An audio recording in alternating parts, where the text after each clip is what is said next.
Hi guys, it is your girl Just Be here. Just want to do something a little bit different today and take you guys on a brief tour of my sketchbook. I have about 10,000 sketchbooks at this point because I keep finding different styles of pads that I want to try. Since I'm very new to taking art seriously, I'm still exploring and I'm self-taught. I don't go to any sort of art school, so I'm really just kind of doing things by trial and error. So this is a sketch pad that I bought from Five Below when I was in Owings Mills, Maryland. I don't like it though because it doesn't have a ring binder here. So all of the pages are glued together basically, I guess, or sewn together. I don't know how that works, but I'm always afraid that it's going to rip off if I bend the pages back too far. But I mean, it works. The pages are pretty thick. It says medium weight paper. I don't know what that means as far as how it absorbs paper or ink or thing, or how well it absorbs ink or color. But yeah, this is the book. So let's just go ahead and jump right in. The introduction was already too long. So this is just something I drew. It's, I guess, kind of like a robot. He's not a robot. He's a, what am I trying to say? Like a superhero kind of was the idea I was going for here. It's not a complete sketch, but you can just see that's that. This is something that I drew. I like drawing faces. Obviously, I'm working on faces and profiles a lot, different perspectives of faces from different angles. So I just drew this as a profile. And right now, my drawing style, I try to really start with the end in mind, but my drawing style right now, I just kind of pick up my pen and start drawing. I'll just start like with the outline of a face, and next thing I know, I'm filling in stuff. I still lack a lot of confidence in my strokes. So a lot of times I'm creating my pictures from my mistakes, which if you are a seasoned artist, you can probably tell that this is kind of like an accidental drawing. And somebody kind of called me out on that on my Instagram page. They sent me a nice little inbox message saying, maybe you should learn how to draw before you call yourself an artist. My response to that is, art is whatever you say it is. If you say you're an artist, damn it, and you draw stuff, then guess what? You're an artist. Or you make things, you're an artist. Like, there are people who I understand went to school and they feel like they have proprietary rights on the title of being called an artist because they paid money for that right to have that degree or whatever. So I guess they kind of have a tendency to look down on people like me who just happen to love art and see beautiful art, and I want to create that, and it feels great to express myself that way. And then they see me calling myself an artist online and they're like, excuse you, who gave you the right? God gave me the right to answer that question. God gave me the right. He's the ultimate artist, the ultimate creator, and he gave each of us the ability to have imaginations and to put things on paper. And this is just me doing that. I tried adding some gears here. I have focused on my line work for his hair. It's amazing to me how lines can create an image that probably sounds so stupid. But when you look at the hair, you can just see how different ways that I drew the lines. When you look back at the photo, these different variations in the line thickness and the direction of the line, when you pull back, it actually creates like waves and stuff in the hair. So yeah.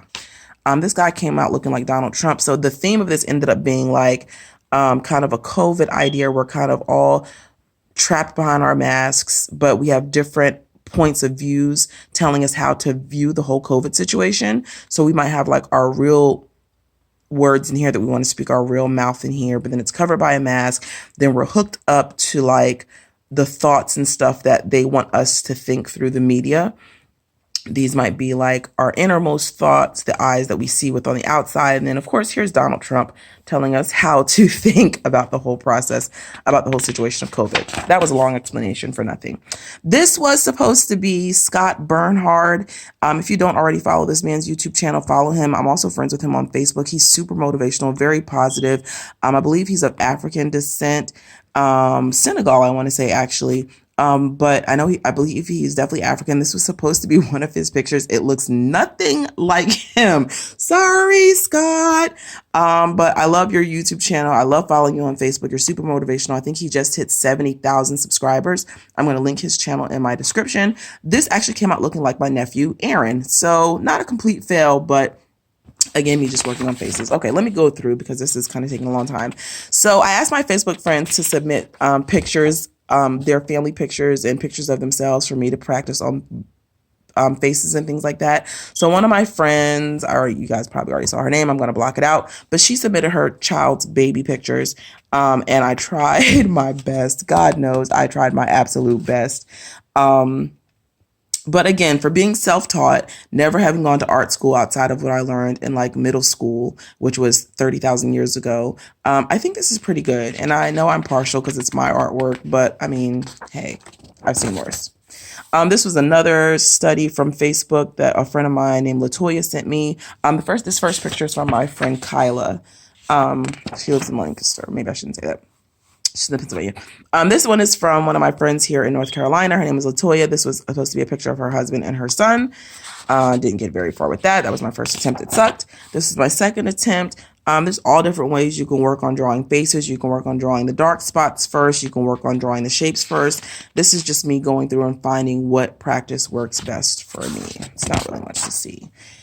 Everyone was doing the WAP pictures. I immediately wanted to draw. When I first saw the album cover before I even knew what WAP was, or WAP, however they're saying it, it's spelled WAP, but they're pronouncing it WAP. Before I even knew what the acronym meant, I thought the image of the album cover was just so beautiful. Two beautiful ethnic women, in a very, beautiful pink background with this, beautiful coif of hair. And so I wanted to do my rendition. Then social media ruined it for me and was like, oh my God, it means wet ass. So I was like, okay, now I got to worry about how people are going to think of me if I draw this. And oh my God, why are you representing this? And you're a Black woman, da da da. Either way, this is my little quick rendition of Cardi B and Meg Thee Stallion's WAP album cover. Judge your mother. This is more of the Kyla baby. I just kept trying and trying. I worked on this baby for about a week straight. I mean, for like 6 hours at a time. That's one other thing I really love about art. And that's something that to me is indicative of the fact that this is truly my passion, because hours and hours will escape me as I'm working on a picture. Like even this morning, I woke up at like 8 o'clock. Before I knew it, it was 11 o'clock and I had just finished working on my lace study from yesterday and a couple of face studies that I was doing this morning. So 3 hours went by just like that. But yeah, more of the Kyla baby. Okay, this is already at 7 minutes. More of the Kyla baby. As you can see, she changes every single time I draw her. This was me being completely frustrated. People are mean, but I am focused. This was the day that the guy said that to me on Instagram about maybe you should learn how to draw. I was pretty hurt by that because I'm like, I mean, he's not wrong. He's literally not wrong, but it was just like, why do people go out of their way to say mean things? So that was my frustration page. Then this was just me doing stuff. One of the challenges I saw on YouTube was to look at items. I don't know if it was Pipa's YouTube page or Draw with the Waffles YouTube page or Paint with Waffles YouTube page. I'm so sorry if I get those names wrong, but I'm going to put their channel links in my description. But she was like, if you have trouble figuring out how to fill up your sketchbook, look at objects around your house and then draw them as people. So I have a lamp right here that sits right next to my bed. And I finished watching her video and I said, well, I'm going to draw my lamp. So can you see the resemblance? Anyway, this came out to be Larry Lump Body, or Lumpy Lamp Body. I forgot what the hell I called him. I should probably start putting character names up here when I think of them, but I put it online and people on Twitter actually loved it. One of the girls who's a great, like really super accomplished artist on Twitter actually said that I was like light years ahead of her because I could do this, because I could look at an inanimate object and make it a human. She was like, she's tried to do this practice before and it hasn't turned out well for her. So that was very encouraging to me, even though she was just probably over exaggerating and being super nice. It was great for me to get that compliment for someone whose artwork is easily like light years above mine. Seriously. She's super talented. And her name is Kush and Corinthians, I think, on Twitter. Yeah, Kush and Corinthians. Check her out too. She's really dope. But yeah, these are just lamps. So this is the only lamp that that I actually have on my table over there, like I showed you guys, and then I just added a storyline to it. So he comes home or comes in, to work from the bar or whatever, wherever he works. I don't know. He comes in, he's the boss, and his employees or siblings, maybe these are his employees, they were drinking and partying and having a good time. This one definitely overdid it. He's vomiting. Here are his bottles. These guys are laughing their heads off at him. They're triplets, obviously, one lamp, three heads. And then this guy's over here just like, let me finish my dub, bro, please. Yeah, cute. Okay, moving on. This is getting too long. Okay, a fail page.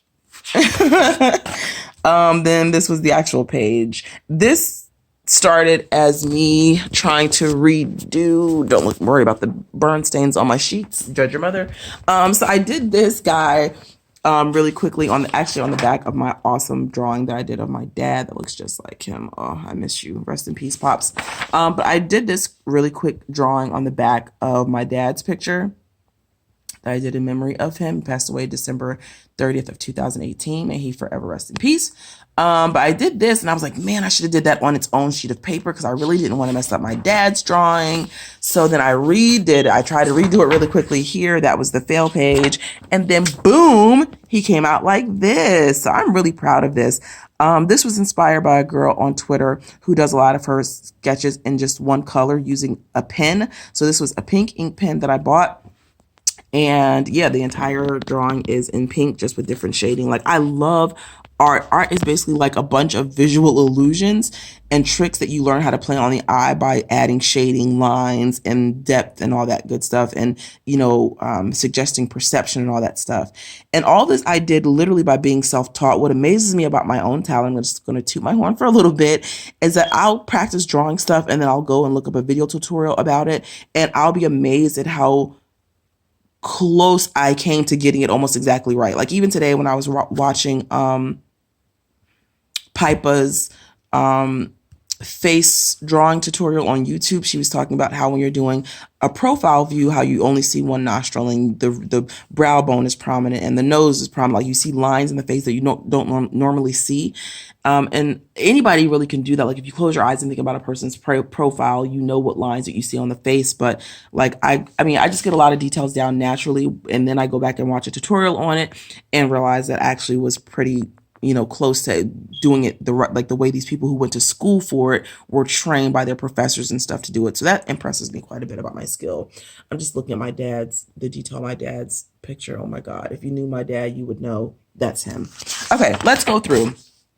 This is my friend Brenton. He uploaded a photo on Instagram and I was like, he's such a handsome black man. He has super chubby cheeks, beautiful full lips. So I wanted to draw him. He just started his dreadlock journey and he has a nice full beard that he's been working on and growing, takes great care of it. Yes, Brenton, yes, give us face, face, face, face, face. So this is me just working on shadowing and stuff. Another fail page. Don't ask about it, and I won't tell you. This was me when I was watching videos on different perspectives. First, 1-point perspective, 2-point perspective, and 3-point perspective. So I do go back and do a lot of technical training myself, but it's hard when you're just doing it yourself and you're not actually in a classroom and you've got attention issues and you get bored and you don't know how good you're doing. So yeah, this was my attempt at that. Moving on. I tried to make my own graph sheet. My lines came out horribly crooked, but that was just a little doodle. Another little doodle I did and named this one Stress. This was me still coming off of like my emotional roller coaster that guy's message sent me on Instagram. It definitely stressed me out. So I just wanted to kind of convey that. And I really just wanted to draw things. After he said that, I was like,